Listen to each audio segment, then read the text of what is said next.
গুনাহ মাফের জন্য তওবার দরকার আছে না নাই? আল্লাহ বলে বান্দারে কম কম করে হাসো, বেশি বেশি করে কাঁদো। কাঁদলে গুনাহ মাফ হয়, কাঁদলে সিনা সাফ হয়, কাঁদলে আমার আল্লাহ খুশি হয়।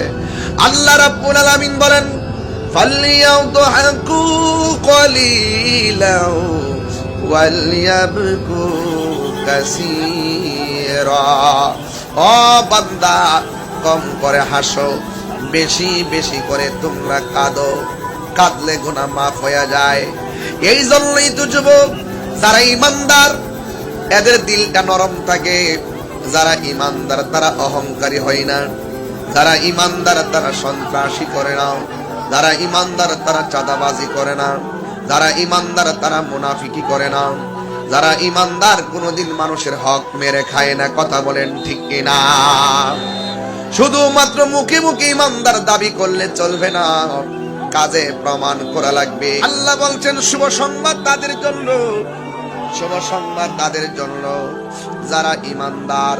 আল্লাহ রাব্বুল আলামিন কোরআনের মধ্যে বলে দিয়েছেন ওয়াবাশশিরিল্লাযীনা আমানু ওয়া আমিলুস সালিহাতি আন্না লাহুম জান্নাতিন তাজরি মিন তাহতিহাল আনহার।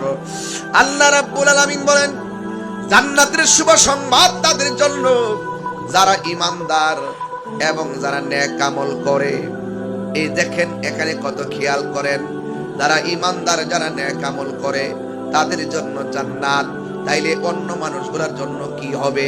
আল্লাহ রাব্বুল আলামিন সূরা আসরের মধ্যে বলে দিয়েছেন নিশ্চয়ই মানুষ ক্ষতিগ্রস্ত।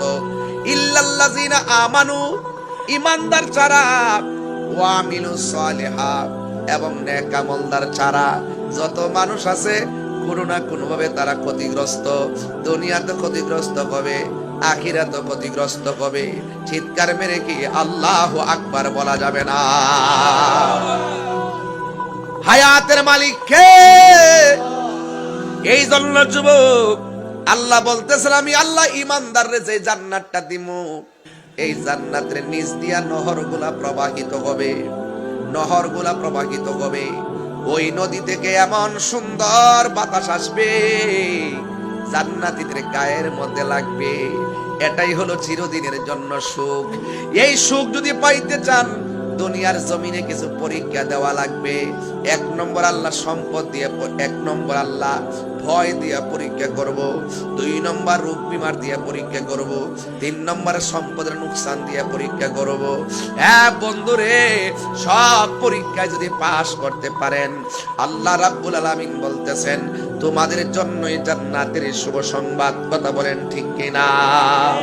তবে আওয়াজ জবানটা খুলে এখন মুনাফিকি করা যাবে, আর জোরে কোন যাবে, ফেসবুকের মধ্যে গালাগালি করা যাবে, মন্দচারী বলা যাবে।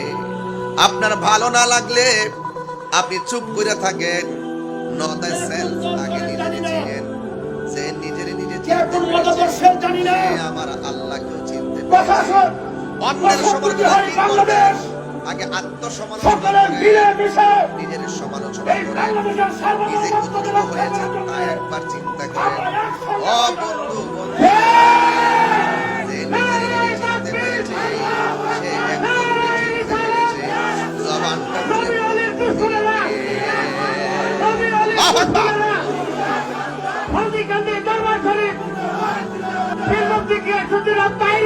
এই জন্য আল্লাহ বলছেন জান্নাতের শুভ সংবাদ একমাত্র ইমানদারের জন্য। এখন ইমানদার কাকে বলে? এই জায়গার মধ্যে অনেকে বেজালে পড়ে, সবাই নিজের ইমানদার দাবি করে, কিন্তু মাঝে মাঝে ডলার খাইয়া কালার পাল্টায়।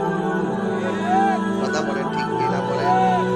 মাঝে মাঝে ডলার খাইয়া কালার পাল্টায়, টাকার কাছে ইমান বেচে ফেলায়। আহলে সুন্নাত ওয়াল জামাতকে কেউ টাকা দিয়া কিনতে পারে না। কথা বলেন ঠিক কিনা?